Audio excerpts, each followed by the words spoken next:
नमस्कार दोस्तों। आज हम राजस्थान में 1857 की क्रांति के अध्ययन बिंदु पर चर्चा करते हैं कि राजस्थान में जो 1857 की क्रांति हुई उसके जो पूर्ववर्ती जो स्थान थे, वो जहां क्रांति हुई, क्रांति के क्षेत्र, कौन कौन से लोग इससे जुड़े हुए थे और क्या तिथियां रही, इससे संबंधित विभिन्न परीक्षाओं में प्रश्न लगातार पूछे जाते रहे हैं। तो आज आइए हम चर्चा करते हैं राजस्थान में 1857 की क्रांति के ऊपर। तो बात करें सबसे पहले क्रांति की, तो क्रांति राजस्थान से शुरू ना होकर सर्वप्रथम जो शुरू हुई क्रांति वो मानी जाती है मेरठ से। भारत में जो क्रांति की शुरुआत हुई वो कहां से हुई? मेरठ से। और मेरठ में कब हुई? 10 मई 1857 को।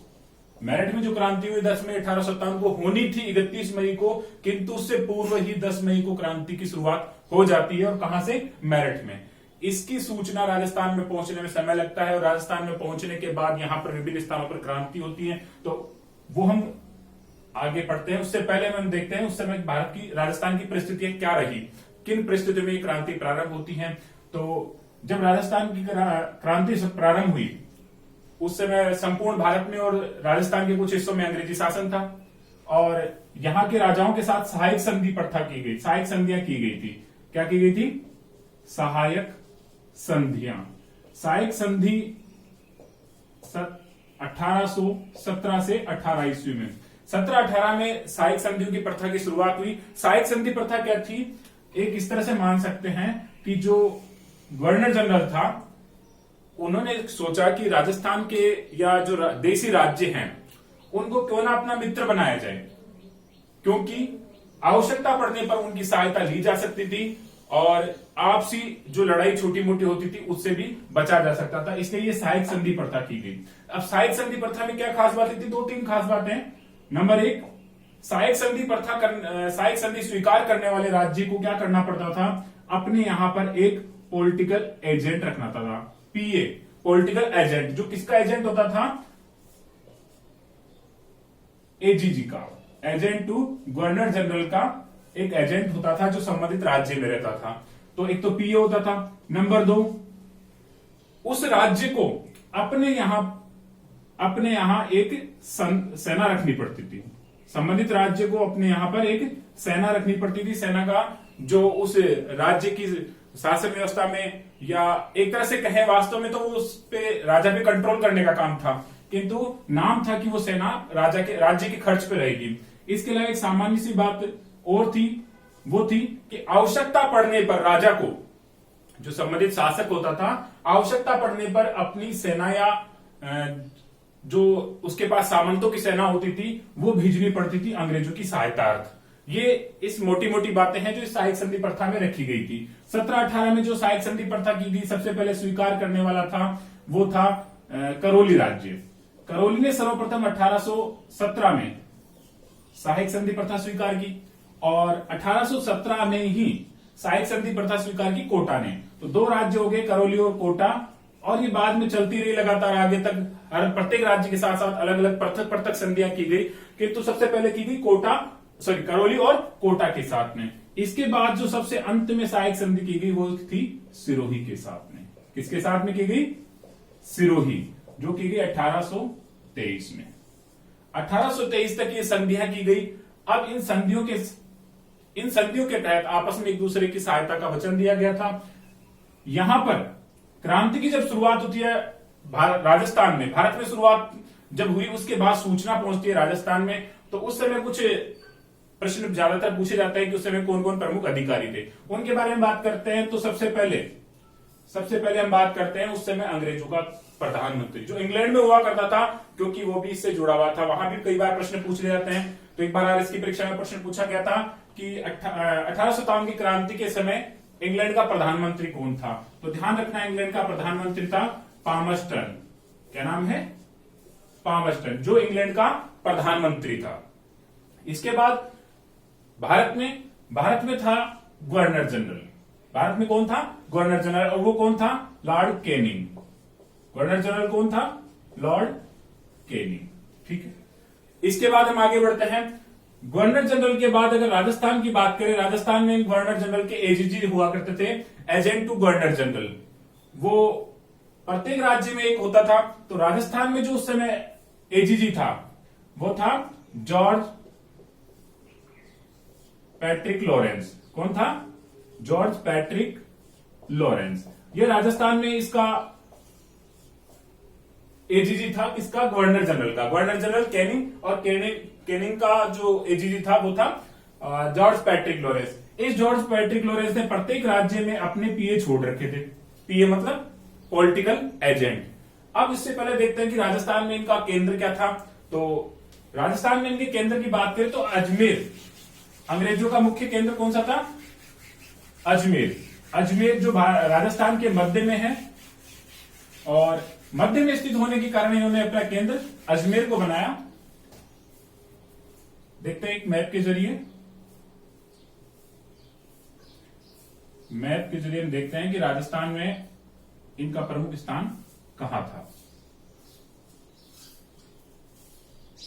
राजस्थान की बात करें तो राजस्थान का जो प्रमुख केंद्र रहा है वो अजमेर है, और अजमेर में जो मध्य में था अजमेर, यहां पर अंग्रेजों का प्रमुख केंद्र था। अजमेर में अब अंग्रेज जो थे ठंडे प्रदेश से होने के कारण इनको गर्मियां लगती थी अधिक, तो क्या करते थे? सर्दियों में तो इनका केंद्र होता था अजमेर, और गर्मियों में चले जाते थे आबू, सिरोही में। कहां चले जाते थे? आबू में। अजमेर में इन्होंने एक राजपुताना रेजिडेंसी की स्थापना की थी। किसकी स्थापना की? राजपुताना रेजिडेंसी। अंग्रेजों के द्वारा राजपुताना रेजिडेंसी की स्थापना की गई। कहां पर? राजस्थान के मध्य में अजमेर में। और कब की गई? ये की गई इनके द्वारा 1832 में। यही इनका शस्त्रागार था, यहीं से ये पूरे राजस्थान का संचालन जो देखरेख थी, या इनको जहां पे अपने पॉलिटिकल एजेंट छोड़ने होते थे, मुख्य केंद्र इन्होंने अजमेर को बना रखा था। अब इस राजपुताना रेजिडेंसी का जो दूसरा स्थान था, क्योंकि गर्मी अधिक सहन नहीं कर सकते थे, तो इन्होंने 1845 में, कब? 1845 में अजमेर से एक इसकी ब्रांच कहां पर शुरू कर दी? आबू में, जहां गर्मियों में ये टहरा करते थे। इस समय अब हम बात करते हैं राजस्थान के कुछ आसपास के क्षेत्रों की, जहां पर उस समय 1857 के समय कुछ राजा और उनके कुछ पॉलिटिकल एजेंट पीए तैनात थे। तो सबसे पहले बात करते हैं जो प्रमुख है, वो मानते हैं जयपुर, जो उस समय एक महत्वपूर्ण रियासत थी, जयपुर। जयपुर में उस समय जो था इनका जो पीए था वो था मेजर ईडन। कौन था? Major Eden. और इसी समय जब जयपुर का मेजर ईडन पॉलिटिकल एजेंट था, यहां का जो महाराजा था जयपुर का वो था राम सिंह। महाराजा राम सिंह, वही राम सिंह जिसने जयपुर को गुलाबी रंग दिया, जयपुर में बहुत सी चीजें बनवाई, वही राम सिंह इस समय यहां का शासक था। दूसरी बात करते हैं हम इस समय कोटा की। कोटा भी प्रमुख केंद्र था, यहां पर क्रांति का भी प्रमुख केंद्र बनेगा राजस्थान में। तो कोटा की बात करें तो कोटा में जो महाराजा था वो था राम सिंह द्वितीय। कौन था? राम सिंह द्वितीय। जयपुर में भी राम सिंह है और कोटा में भी राम सिंह है, पर यहां राम सिंह द्वितीय है। इसके अलावा यहां पर जो पॉलिटिकल एजेंट है वो है मेजर बर्टन, जिसकी बाद में क्रांति के दौरान इसकी हत्या कर दी जाती है, इनका सर धड़ से अलग कर दिया जाता है। कोटा में था मेजर बर्टन। उदयपुर की बात करें तो उदयपुर में जो था पॉलिटिकल एजेंट वो था मेजर सावर्स। कौन था? सावर्स। पॉलिटिकल एजेंट सावर्स था, और महाराजा थे यहां के स्वरूप सिंह। कौन थे? स्वरूप सिंह। महत्वपूर्ण 4 स्थान हम याद करेंगे, क्योंकि उस समय 4 ही केंद्र महत्वपूर्ण थे राजस्थान में। इसके अलावा एक था जोधपुर। जोधपुर का जो था, जिसका सर धड़ से अलग करके हुआ कि किले के द्वार पे लटका दिया, मोकमेसन। पॉलिटिकल एजेंट कौन था? मोकमेसन। और यहां पर जो संबंधित शासक था वो था महाराजा तखत सिंह। कौन थे? तखत सिंह। तो इस तरह से ये राजस्थान में 4 प्रमुख जगह मैंने स्थान बताए। Number 1 Jaipur, number 2 Kota, number 3 Udaipur, number 4 Jodhpur. Ajmer केंद्र है, जहां राजपूताना रेजिडेंसी है। इसके अलावा आबू, जहां पर इनका ग्रीष्म अवकाशकालीन राजधानी, जैसे भारत में हुआ करती थी, भारत में इनकी राजधानी दिल्ली थी, किंतु शीतकाल में ये शिमला में चले जाते थे, सॉरी ग्रीष्म काल में इस शिमला में चले जाते थे जहां ठंड अधिक रहती थी। तो ऐसे ही राजस्थान में इन्होंने कर रखा था। जयपुर में ईडन राम सिंह। याद करने का आसान तरीका ऐसे इस तरह से मान लीजिए, एक शॉर्ट ट्रिक अगर हमें बनानी है कि जयपुर, और जयपुर में गार्डन है, कौन सा गार्डन है, वैसे कलकत्ता में ईडन गार्डन, पर हम मान लेते हैं कुछ देर के लिए क्रांति के समय कि ईडन गार्डन कहाँ है, जयपुर में, और वहां पर राम सिंह जी बैठे हुए। कौन बैठे हुए? राम सिंह जी, जो कलर करवा रहे हैं जयपुर को, जिन्होंने गुलाबी रंग दिया। दो प्रश्न हमें याद होंगे, जयपुर को गुलाबी रंग राम सिंह ने दिया और मेजर ईडन। दूसरा है कोटा। कोटा में याद करने की दूसरी शॉर्ट ट्रिक लेते हैं कि कोटा को हम एक बार कोट मान लेते हैं, और कोट में क्या है, बटन को हम क्या बना लेते हैं, बटन। तो कोटा में क्या है, कोट में क्या है, सॉरी बटन, और कितने हैं, 2। राम सिंह तो हमें याद हो जाएगा, पर सेकंड याद होते ही हमें आसानी होगी। तो कोटा में कौन है, कोट में क्या है, बटन, और कितने हैं, 2 बटन हैं। चलो ठीक है, 2 में याद हो गए। इसके आगे बढ़ते हैं उदयपुर में। झीलों की नगरी उदयपुर, और उदयपुर का स्वरूप तो वैसे ही लिखा हुआ है। क्यों? क्योंकि वहां पर सावर्स मतलब झरने कह सकते हैं, अपन पानी के जो जल स्रोत है उनको कह सकते हैं। तो यहाँ पर सावर्स, इस तरह से मान लें कि वहां सावर्स है, और सावर्स के कारण वहां का स्वरूप निखरा हुआ है, या इस तरह से मान लें स्वरूप निखरा है क्योंकि वहां पर झरने झरने सावर्स है बहुत सारे। इसके बाद हम आगे बढ़ते हैं जोधपुर में। जोधपुर में महाराजा तखत सिंह और मोकमैसन। तो इस तरह से मान लेते हैं कि तखत सिंह जोधपुर में जो था, उन्होंने क्या किया, जोधपुर में क्रांति का बड़ा केंद्र रहा है, क्योंकि यहां पर कुशाल सिंह भी यहीं से जुड़े हुए थे, क्योंकि जोधपुर के पास में ही पड़ता आहुआ। तो यहां पर तख्ता पलट हो गया, तो हमें याद हो जाएगा तखत सिंह। और ये तो सर्वमान्य है, राजस्थान में मोकमैसन का नाम तो बार बार आता है, जिसका धड़ अलग करके सुगाली माता को अर्पित कर दिया। 10 सिर और 54 हाथ वाली देवी को कम पड़ रहा था, तो एक और खोपड़ी अर्पित कर दी, किसकी, मोकमैसन की। गोरी खोपड़ी कम थी उसके पास में, तो गोरी खोपड़ी और अर्पित कर दी मैकमोसन को। कहां पर, जोधपुर में। तो ये थे राजस्थान में कुछ स्थान। अब हम इससे आगे बात करते हैं कि राजस्थान में जो कुछ स्थान है, या जहां पर ये सैनिक छावनियां बना रखी थी अंग्रेजों ने। अजमेर प्रमुख केंद्र था, किंतु इन्होंने क्या कर रखा था, पूरे राजस्थान पर अपना कंट्रोल करने के लिए सैनिकों की टुकड़ियां जगह जगह तैनात कर रखी थी। तो वो प्रमुख 6 स्थान है। अगर प्रश्न आता है कि राजस्थान में कितनी सैनिक छावनियां थी 1857 की क्रांति के समय, तो सैनिक छावनियां कितनी थी, हमें भूलना नहीं होगा। कितनी सैनिक छावनियां थी, 6। हमारे राजस्थान में क्रांति के समय 6 सैनिक छावनियां थी। याद हो जाएगी बहुत आसानी से। 6 सैनिक छावनियां थी, और कहां कहां थी, यह भी प्रश्न पूछ लिया जाता है। राजस्थान से बाहर कौन सी थी, राजस्थान में किस जिले में कौन सी थी, और किस छावनी में कौन सी सैनिक टुकड़ी तैनात थी। तो हम एक एक करके बात करते हैं। तो राजस्थान में जो 6 सैनिक टुकड़ियां थी, उनमें सबसे पहले हम लेते हैं जो सैनिक टुकड़ी है जो छावनी है वो है नसीराबाद। सबसे पहले क्रांति भी यही हुई थी, तो सबसे पहली छावनी नसीराबाद। कहां पर है, अजमेर में। आसान, नसीराबाद का कचौरा भी फेमस है। तो अजमेर, नसीराबाद। कौन सी सैनिक टुकड़ी तैनात थी, बंगाल से बुलाई हुई 15वीं बंगाल नेटिव इन्फेंट्री, NI। 15वीं बंगाल नेटिव इन्फेंट्री, जो बंगाल से 4 महीने पहले ही बुलाई थी, और कहां पर तैनात कर रखी थी, नसीराबाद में। पहले ये पहले नसीराबाद में ना होकर अजमेर में थी, प्रमुख केंद्र अजमेर था, तो अजमेर में थी। और जब क्रांति हुई तो ये 15वीं नेटिव इन्फेंट्री को कहां तैनात कर दिया, सैनिक टुकड़ी नसीराबाद सैनिक छावनी में। क्यों कर दिया, क्योंकि अंग्रेजों को इन पर विश्वास नहीं था 15वीं। और यहां पर 15वीं के साथ साथ 30वीं भी थी, 15 दूनी 30, तो 30वीं NI भी यहीं पे तैनात थी। अब इन दोनों पे भी अंग्रेजों को विश्वास नहीं था, ना तो 15वीं पे ना 30वीं पे। 15 दूनी 30, क्या पता क्या हो जाए। तो इन्होंने क्या कर लिया, बंबई, आज का बंबई से एक बंबई लांसर्स नामक सैनिक बुलवा लिए। कौन से सैनिक, बंबई लांसर्स। तो 3 सैनिक टुकड़ियां होगी नसीराबाद में। नंबर 1 15वीं NI 30वीं नेटिव इन्फेंट्री और बंबई लांसर्स। ठीक है, इसके बाद हम बात करते हैं दूसरी सैनिक छावनी की। ये नसीराबाद की बात है। दूसरी नीमच। नीमच कहां पर? पुराने राजस्थान में और आज के एमपी।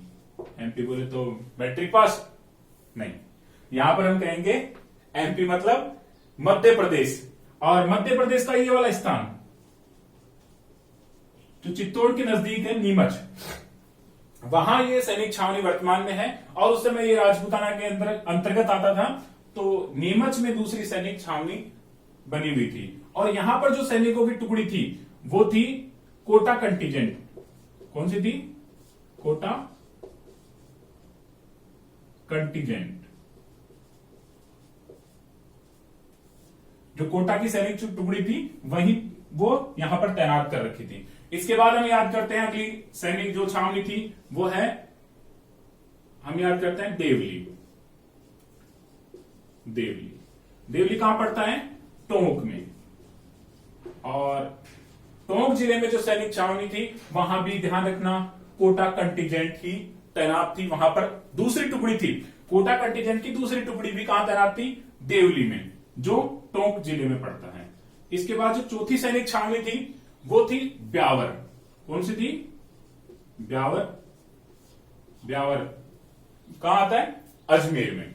अजमेर का आखिरी हिस्सा, राजस्थान का एक बड़ा केंद्र जहां से पूरे राजस्थान को जोड़ने वाले सड़क मार्ग निकलते हैं।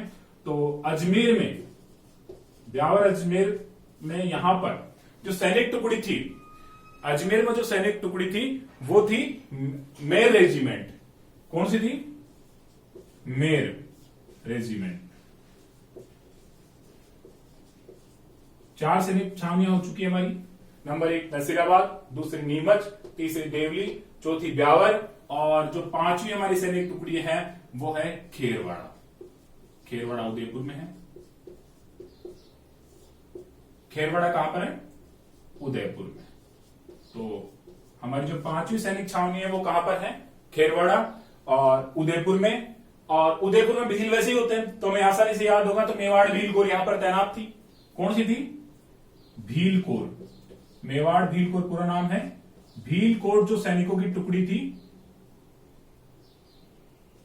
वो यहां पर उदयपुर या खेरवाड़ा छावनी में तैनात थी। इसके अलावा भील कोर।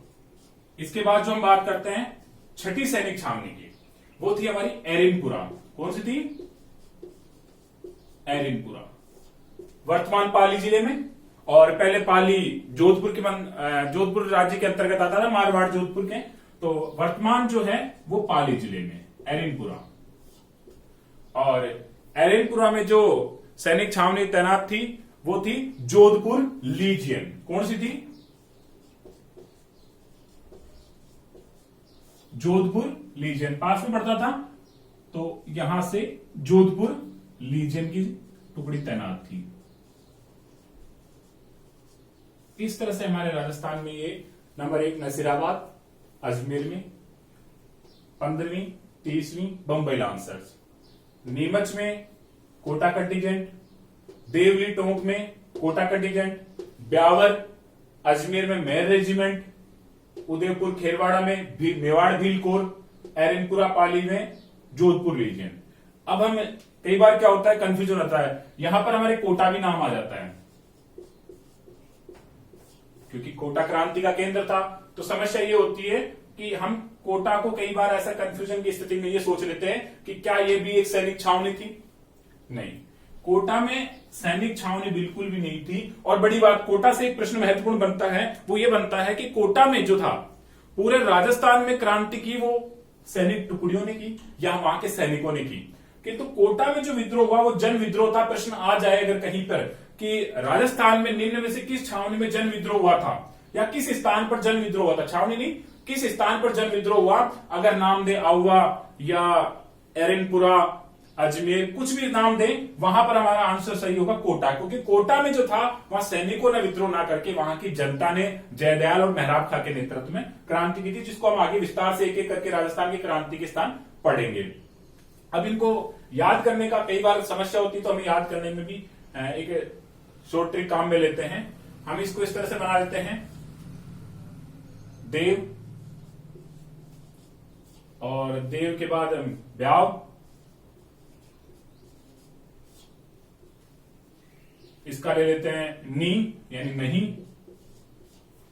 ठीक है, 3 सैनिक छावनी का देव ब्याव नी, और कुछ शब्द हम जोड़ते हैं,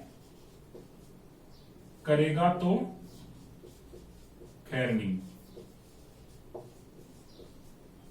खैर नए, इसको नए याद करो, नई की जगह नए। ठीक है, नंबर 1 देवली, ब्यावर, नीमच, ये हमने ट्रिक में काम में लिया एक वर्ड। खैर से खेरवाड़ा, नए से नसीराबाद, ए से एरनपुरा। तो देव ब्याव नहीं करेगा तो खैर नए, ये हमारी एक शॉर्ट ट्रिक है जिसके माध्यम से हम इसको आसानी से याद कर सकते हैं सैनिक छावनियों को।